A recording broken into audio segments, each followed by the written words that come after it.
Hey everyone, it's Angela Colleen Mitchell. and we are here with Homes and Loans. This episode is our Halloween episode. So we are talking about real estate and loan horror stories. So this is always this is which honestly they're all horror stories. I'm just kidding. They're not. They're always good. We always find a way. But just our own little personal stories. I mean, one for me recently was my seller had done like all these repairs as requested for the buyers that were relocating, and then we were set to close. My sellers had already closed, and then the buyer lost their job the day before closing. So we had moved everything out, and it was a nightmare. Honestly, I felt so bad for my sellers. So it's one of those things where they were very amicable, and they were like, okay, well, they'll still move in, and we'll just rent it back to them and give them some time to find another job. Like, they were super sweet sellers. Yeah. And then the buyer was like, no, I don't want to agree. And we're like, what? And then they wanted their deposit back. So this is where it becomes a nightmare. So it was no fault of the sellers. And the reason I say this, because this is where real estate becomes a nightmare. When people don't understand their timelines and their obligations regarding the contract.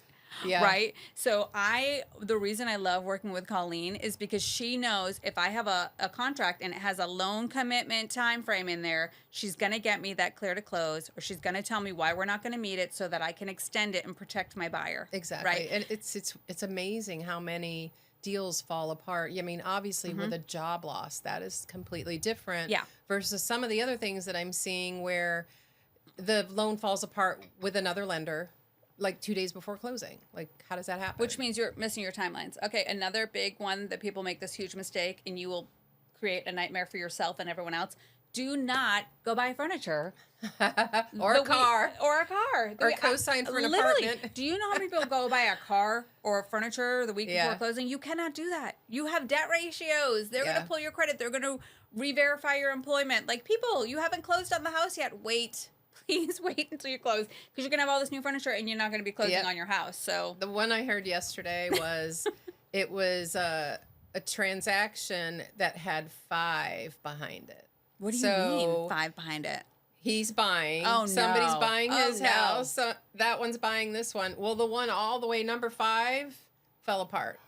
So we had a whole domino. Oh, no. I didn't have the buyer for here, but they called me panicking. This particular buyer was doing a bank statement program and needed a bridge loan. Well, those are hard to get if you're doing a bank statement program. They're not hard to get, but if you're doing a bank statement program, they are. So right. I mean, that's what I'm saying. Those two combined make it a little difficult. So I was really trying to help yesterday make that deal work. I could not find a bridge loan company that was willing to do it without tax returns. So and it's on the wire. You're trying to fix something that should have never come down to the wire, and now it's affecting 5 other transactions. It's just insanity. Right? And I did find out. I know we talked about Knock before. Yes. And I did reach out to Knock, and they said bank statement program was not a problem. Oh. However, then when you they look at when that house was listed, and it was listed too long ago. So they have that for their other guidelines. For their guidelines. It didn't meet the other guideline. I really thought I had a solution, but it didn't work out in this particular case. But when you've got that domino effect of multiple people buying, because I mean, with the market the way it is, it's really hard for you to buy without selling. I just had this scenario on a closing last week. Last week, people. Whenever you cannot be faint of heart when you are doing a double closing. So my seller is selling and then buying on another home the same day. Okay, so you have to be packed, have your house empty, be cleaned, everything in the moving truck, do your final walkthrough, close on your house, and then go to your next closing. Those first funds have to be wired to the next title company, and you're going to go do the walkthrough at the other house and close on the next house same day. Okay, the problem is you can't dictate when the lender is going to be ready to send the closing package, what time your buyers that on your property that you're selling are going to sign. And so in my scenario, one, my seller wasn't completely moved out. The buyers wanted to do a walkthrough. The house wasn't empty. My husband and I had to go over and help them and help pack boxes the other day prior to closing, because obviously the buyers want to do a walkthrough with an empty house, right? So we're over there packing up boxes, I'm picking up boxes. I mean, it's insanity, the things you have to do sometimes. And then the buyers wanted to do the final walkthrough and didn't want to close until 2 p.m. Now, when they're closing at 2 p.m., it doesn't seem like a big deal, except that a closing can take an hour. Right. Then those funds need to be, can't have any It has to delays in fund. funding. Yeah. And then those wires need to be sent to the other title company. Now, if that's delayed, now that seller isn't closing on their house and they're stuck for the weekend with their moving truck and all their belongings, and it turns into like literally a nightmare. So luckily it all worked out, but it is always super stressful. Simultaneous closings when you're doing simultaneous closings. Can be very convoluted at times. So in that case with the domino, it's a similar situation. Like you got to close on one to close on another, and well, another. I've learned my lesson over the years. So as you know, we've been doing this a long time. I had a friend of the family who wanted to list, and I said, "Great." I went over there, and they were like, "Everything's going to be ready for photos." We had talked about certain things that need to be done, and then I was like, "Okay, this room needs to be painted." It was like an electric blue, and the sun had like a big tarp on the wall, right? And I was like, that's got to come down. This has to be painted like a neutral color because it was just way too bold for 99% of people, right? So I go over the day of the photographer, and it's not done. And I'm like, I'm already paid for the photographer to be there, so he's going to take the pictures, but there's no way for me to change it. You can't like virtually. And then exactly. And then I'm like, okay, let me just at least take this crazy tarp down. It wasn't painted behind the tarp. So it was like just getting worse. So you've got like white wall, bright electric blue on the rest of the wall. So I had to keep the tarp up. And then it was just craziness. And then I was like, never again will I not go the day before photos and make sure people always, it's going to be fine. I'm going to clean everything up. Everything's going to be fine. It'll be ready. No, sorry, people. I no longer trust you. I'm sorry everyone ruined it for you, but I will be there the week before. I will be there the day before. And then I will be the morning of the photos to make sure it's done. Because otherwise I'm usually like moving things, cleaning, packing, and it's craziness. But long story short, we had to have that room painted, just so you know.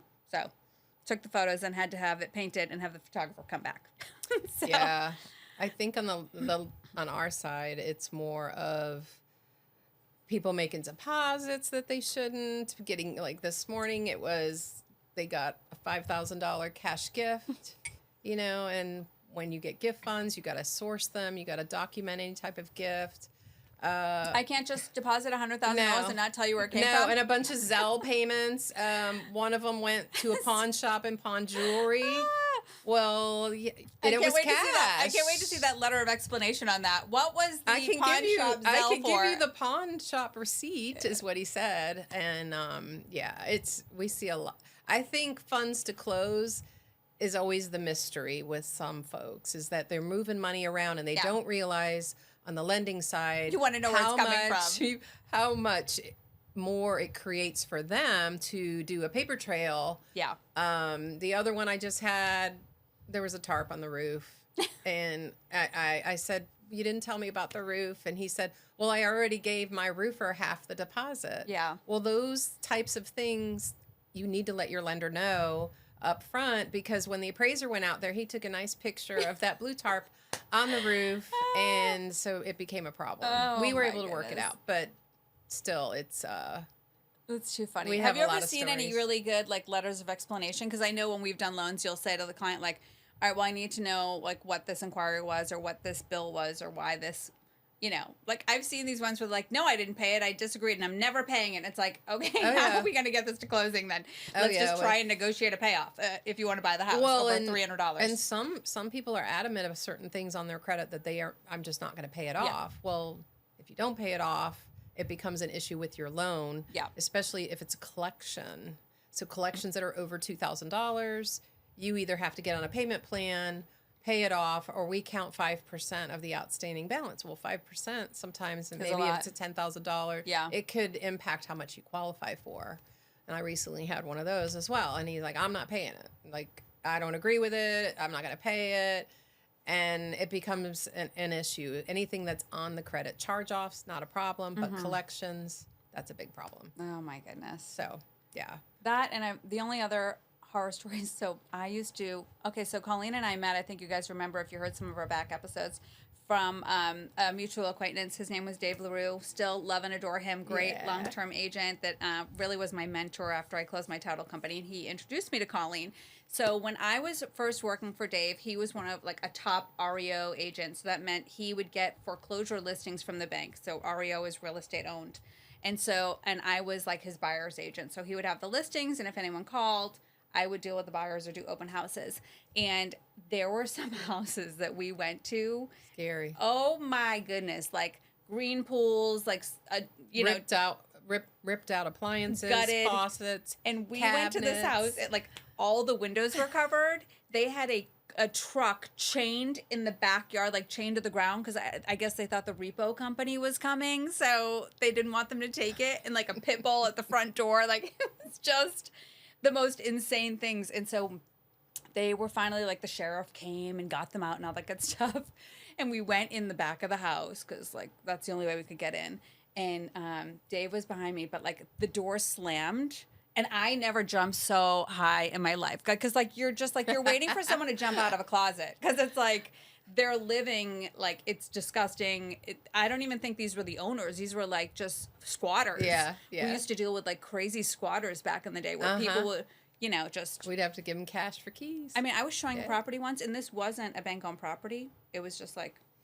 it's supposed to be a vacant property, but I opened a bedroom door and someone was lying in there, like sleeping, like just a stranger. It's like the craziest thing. So listen, have some, compassion for us real estate agents. We deal with like crazy situations, or even just like meeting up with strangers. I mean, I remember like people that I used to, when I would meet people for the first time, and I text my husband, like, this is a license plate number if you never see me again. Like, you know, because you don't know who you're meeting up with. And then after that, you would hear all these crazy stories about, you know, people, you know, being attacked. And, it's just, so it is scary.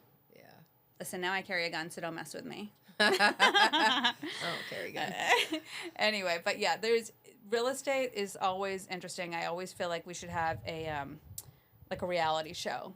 Or a therapy session. A therapy session. Yeah. That is so true when you think about the horror stories, like when I deal with like divorce or probate situations where like the family members hate each other and they're all fighting over like the property the mother left them. And it is just like you're dealing with just craziness. Well, I paid the water bill from 6 years ago. Okay. It says each person gets this much. You know what I mean? So just dealing with personalities. That just happened on my son. My son just recently bought a house, and it was a divorce situation. They bought this house to fix it up and move in it. They owned it a year and a half, never even made it, and they're saying that the renovations is what caused the divorce. Oh my goodness. So, and this is in a different state, and you have two different title companies in that state, so they had to have the wife in one room and the husband in the other, and then it became a shouting match that they didn't want to sign. Yeah, it was not fun. Craziness. Not fun. When there's a divorce situation, it does add a little mud in the water. So yeah. Well, there's just always some kind of ripple effect or something. So every deal has its hurdles, you know. Yeah. We got a lot of them right now. Anyway, well, hopefully we didn't scare you too much, but things are pretty quiet now. The biggest horror story right now for most of our clients is that they're scared of the interest rate. So, but you got to tell people, like, you're dating the rate, you know. Rates have come down, and they're not that bad. People are they're still in this mindset of it's going to be 3-4%, and it's just not there, guys. No. You're going to hold off on buying forever because even if rates go down, you're going to be scared when you see how much prices continue to go up. So you're better off to buy now at this interest rate, do a buy down, or just wait and refinance and at least build equity 100%. and owning something that you own and you're building wealth with. I mean, that's the whole point. And we talked about that you know, once rates do come down, the market's going to start going up, and then it's going to be there's going to be more competition. So definitely now is a good time. Just in the last couple weeks, because rates have come down, even though it wasn't as much as I was hoping for, I'm already seeing things to start moving more than they have been in the last 6 months. Agree.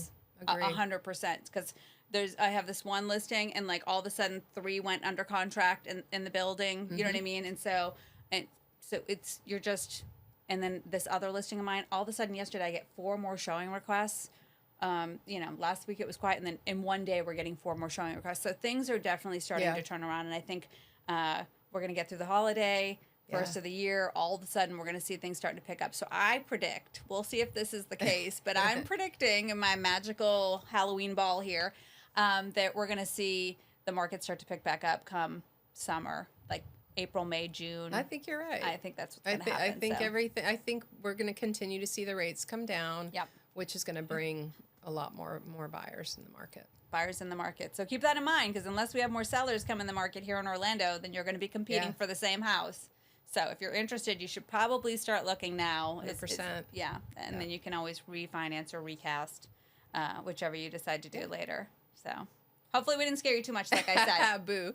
Woo! So we're here for you guys, and let us know your questions. If you have a closing horror story, we would love to hear about it. Absolutely. For sure. Share with us. I'm sure we can relate. Yes. And we'll have to revisit this and see if I was right next year with my crystal ball. So we'll see where we are in June, April, and see how it goes. So we'll talk to you guys next time. Have a great day.